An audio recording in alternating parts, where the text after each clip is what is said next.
कागद वाटायला आलेली. काल शिक्षणाधिकारी माध्यमिक यांच्या पथकाने राष्ट्रीय माध्यमिक विद्यालय जैतापूर या ठिकाणी भेट दिली असता त्या ठिकाणी कॉपीचा प्रकार आहे हे दिसून आले. विद्यार्थ्यांच्या हातामध्ये उत्तरे लिहिलेल्या झेरॉक्स प्रती देण्यात आल्याचे दिसून आले आणि त्यानंतर पथकाने सखोल चौकशी केली असता काही झेरॉक्सच्या प्रती त्या ठिकाणी आढळून आल्या.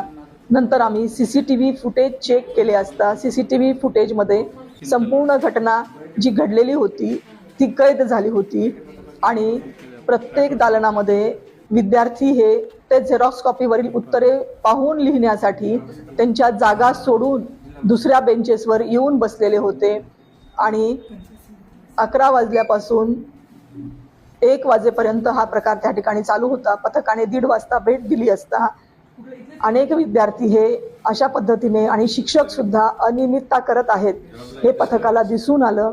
शिक्षण विभाग माध्यमिक आणि प्राथमिकने या सर्व शिक्षकांवरती बैठे पथक आहे, पर्यवेक्षक आहेत, केंद्र संचालक आहे, या सगळ्यांवरती फौजदारी कारवाई केली आहे.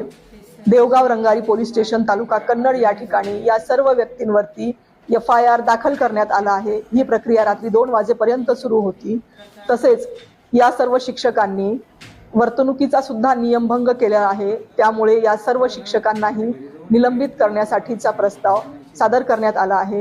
जे जिल्हा परिषदेचे कर्मचारी आहेत त्या शिक्षकांना निलंबित करण्यासाठी माननीय मुख्य कार्यकारी अधिकारी यांच्याकडे संचिका प्रस्तावित केली असून खाजगी शाळांचे जे शिक्षक आहेत त्यांचा नियुक्ती प्राधिकारी हे संस्था असल्यामुळे संस्थेला या सर्व कर्मचाऱ्यांना निलंबित करण्याचे प्रस्ताव सुद्धा आपण पाठवले आहेत.